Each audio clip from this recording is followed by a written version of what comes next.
Kempen pilihan raya umum Dun Sabah menjadi antara tumpuan lintas langsung dari negeri di bawah bayu. Rakan penyampai di Kota Kinabalu, Syahriza Muhammad Awang, sedia dengan perkembangan berita dari sana. Silakan Syahriza. Baik, terima kasih Dilaila. Assalamualaikum dan salam sejahtera. Manifesto Perikatan Nasional PN bagi PRU Dun Sabah ke-16 bukan gula-gula pilihan raya. Tegas Ketua Badan Pimpinan Bersatu Sabah, Datuk Seri Panglima Haji Jinor, setiap janji dibuat PN adalah realistik, mengambil kira kepentingan dan keperluan rakyat negeri di bawah bayu. Kita membuat satu aku janji ataupun manifesto ini setelah kita berbincang dengan rakan-rakan kita dalam Perikatan Nasional, Barisan Nasional dan juga PBS. Ini kita capai untuk kita tawarkan kepada rakyat, untuk kita bawa negeri Sabah dan rakyat ke arah yang lebih baik dan lebih maju ke depan. Beliau yang juga calon Perikatan Nasional bagi kerusi DUN N12 Sulaman memaklumkannya secara eksklusif kepada RTM di Kota Kinabalu. PN bersama Barisan Nasional dan Parti Bersatu Sabah dalam manifestonya berjanji akan meneruskan penambahbaikan untuk kesejahteraan penduduk Sabah sekiranya menang dalam pilihan raya kali ini. Aku janji Gabungan Rakyat Sabah GRS itu berpaksikan kepada 9 teras utama, antaranya perkara berkaitan pembangunan infrastruktur, ekonomi, pendidikan, kesihatan dan keselamatan rakyat Sabah. Sabah mencatat pertumbuhan keluaran dalam negara kasar KDNK tertinggi di Malaysia pada tahun 2017 dengan 8.2%. Namun ia susut kepada 1.5% pada 2018 dan terus merosot kepada 0.5% yang terendah di Malaysia pada tahun berikutnya. Justru bekas Ketua Menteri Sabah Tan Sri Musa Aman berkata mandat rakyat perlu dikembalikan kepada kerajaan negeri yang sehaluan dengan kerajaan persekutuan agar ekonomi Sabah dapat dibaiki seterusnya meningkatkan kembali KDNK negeri. Ujarnya Gabungan Rakyat Sabah GRS perlu mengetepikan perbezaan dan bersatu agar memperoleh keyakinan serta sokongan rakyat dalam mentadbir negeri dengan berkesan untuk mencapai lebih banyak kemajuan. Beliau menghadiri program Mesra Rakyat bersama calon Perikatan Nasional PN DUN N12 Sulaman, Datuk Seri Haji Jinor di Markas PDM Kampung Indai Tuaran. Hadir sama Ahli Majlis Tertinggi yang juga Ketua Bahagian UMNO Tuaran, Datuk Seri Abdul Rahman Dahlan. Penduduk kampung di kawasan pedalaman di negeri yang tidak mempunyai perkhidmatan jalur lebar seperti di kawasan Mukim Monsok, Tambunan berharap Pelan Jalinan Digital Negara Jendela meningkatkan kualiti perkhidmatan jalur lebar dapat dinikmati oleh penduduk kawasan Mukim berkenaan. Perkhidmatan jalur lebar ini penting sepanjang tempoh kempen PRU Dun Sabah bagi mendapatkan pelbagai maklumat dasar-dasar kerajaan yang sahih. Sekiranya ada kebakaran ataupun emergency atau orang sakit kah, susah kami menghubungi bombah ataupun menghubungi pihak hospital. Harapan kami penduduk yang tinggal di luar bandar ini agar kemudahan ini dipercepatkan pembinaannya untuk kegunaan masyarakat di kampung ataupun di luar bandar amnya. Mereka ditemui pada Majlis Jelajah Prihatin Rakyat di Kampung Kuala Monsok, Tambunan. Calon Perikatan Nasional PN Dun Tambunan, Datuk Jeffrey Kitingan berkata, sudah tiba masanya permasalahan ini yang merupakan keperluan utama penduduk luar bandar ditangani. Dan ini akan menyelesaikan banyak masalah di Sabah ini di mana kita tidak lagi ketinggalan dari segi akses kepada maklumat dan sebagainya, dan kita boleh gunakan alat internet untuk membuatkan kerja-kerja yang boleh dibuat melalui talian. Pelan Jalinan Digital Negara Jendela akan memperluas liputan dan mempertingkat kualiti perkhidmatan jalur lebar melalui inisiatif-inisiatif yang telah dikenal pasti serta mempersiap negara ke arah teknologi 5G. Program Air Lestari Kumpulan Wang Simpanan Pekerja KWSP yang membenarkan pencarum mengeluarkan caruman mereka daripada akaun 2 sehingga setahun di bawah program penjana mendapat sambutan baik. Tinjauan di Sabah mendapati rata-rata pencarum KWSP berharap program itu dapat diteruskan selepas Disember ini kerana masih ramai yang terkesan dengan pandemik COVID-19.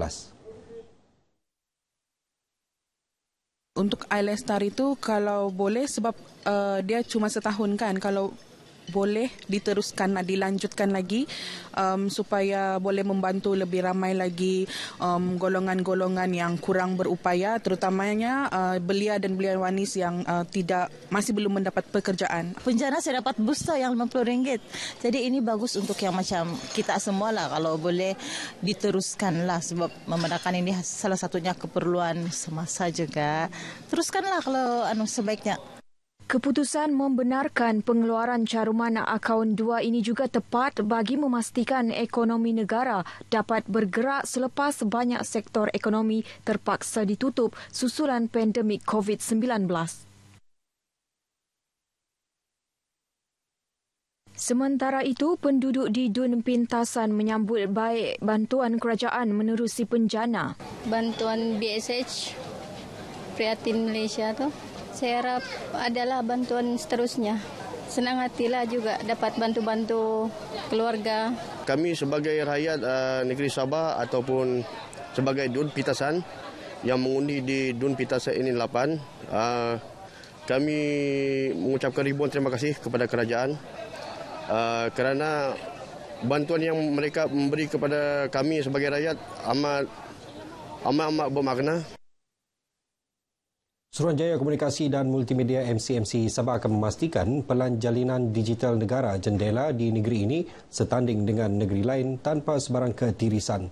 Malah Sabah antara negeri yang mendapat peruntukan besar dalam jendela iaitu RM2.45 bilion.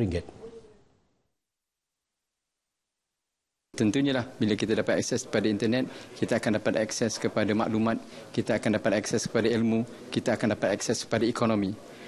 So maknanya jaminannya adalah kepada penduduk itu sendiri, bagaimana dia memanfaatkan internet yang diberi. So seperti mana yang dimaklumkan.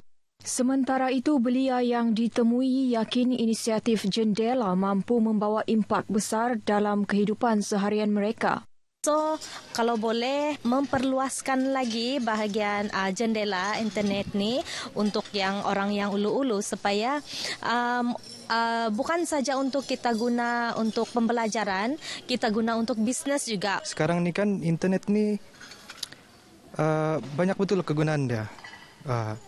Contohnya macam mau buat bisnes online pun buat perlu menggunakan internet. Dan kalau macam mau study pun menggunakan internet juga. Penggunaan internet ini sangat penting kepada usahawan dan peniaga di mana mereka boleh memperluaskan lagi perniagaan mereka ke seluruh kawasan walaupun sukar untuk kita ke tempat tersebut. Dan kita boleh menjangkau pelanggan-pelanggan yang berada di luar. Tiada sebarang pemakluman berita palsu dilakukan oleh Pasukan Respon Pantas Kementerian Komunikasi dan Multimedia KKMM berkaitan PRU Dun Sabah setakat ini. Menteri Komunikasi dan Multimedia Datuk Saifuddin Abdullah berkata seharusnya semua pihak menumpukan kepada mesej untuk menarik rakyat agar keluar menunaikan tanggungjawab pada hari pengundian 26 September ini. Bukannya mengeluarkan berita palsu yang mungkin menjejaskan peratusan turun mengundi.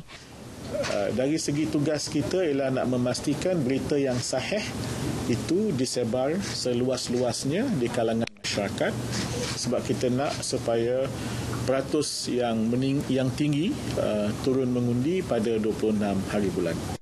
Beliau ditemui pemberita semasa melancarkan media launch di Riverson Walk, Kota Kinabalu. Pasukan Respons Pantas KKMM yang diwujudkan bagi membendung penularan berita palsu setakat ini telah membuat lebih 370 pemakluman.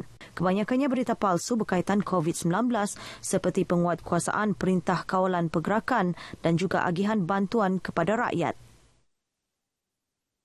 Sebut sahaja Kota Marudu, pasti teringat jagung bakar yang sememangnya sinonim dengan daerah itu. Kita ikuti kisah penjual jagung bakar, Julita Malim, yang merupakan antara penduduk di Kampung Manggaris yang sudah 30 tahun menjadikan jualan tersebut sebagai pendapatan sampingan, bersama wartawan Juliana Bangun.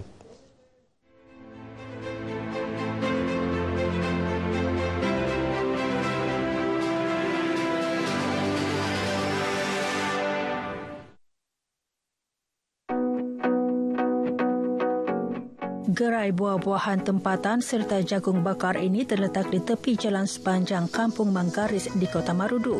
Perniagaan ini dimulakan Julita, 53 tahun, sejak zaman mudanya. Jagung dijual dengan harga RM5 untuk 3 biji. Penurunan pendapatan akibat pandemik COVID-19 tidak mengganggu operasi jualannya. Sebelum PKP ini boleh juga 3,000. Sesudah PKP ini agak turun pendapatan kami. Sebab orang luar pun tidak boleh masuk, sudah mencapai 1,000 lebih lah.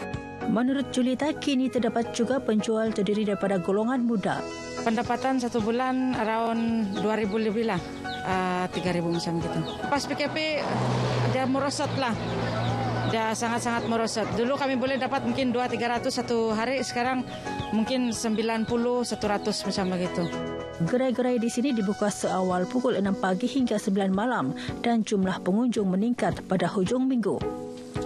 Kulit jagung ini seperti terbakar, namun keharumannya dan rasanya yang manis serta berlemak menjadikan ia menjadi pilihan utama pengunjung di gerai ini. Rasanya sini memang bagus. Kebanyakan ramai orang yang makan di sini sebab memang dia punya bagus tuh dijamin lah. Memang pilih yang bakar punya lah. Selalu memang singgah sini lah. Sebab dari KK ke Kota Marudu memang akan singgah sini. Memang sedap lah. Di sini kira banyak pilihan juga lah. Selain daripada jagung tu memang ada buah-buahan lain. Kampung Manggaris terletak dalam kawasan Dewan Undangan Negeri Dun Bandau, iaitu kerusi baharu pilihan raya umum Dun Sabah ke-16 yang mempunyai 14,615 penghuni.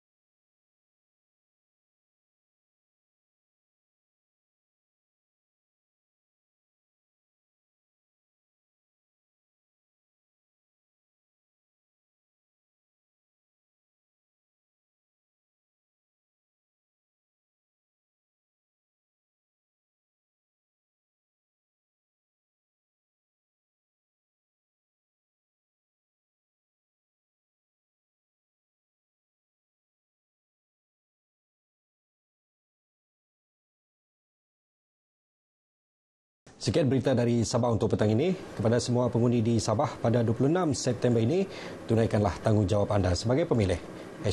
#BahUndi 2020. Tetapi jangan lupa kita harus patuh kepada SOP. Pandemik COVID-19 belum berakhir. Kembali bersama Dilaila Kadir di Angkasa Puri. Disilakan. Baik, terima kasih.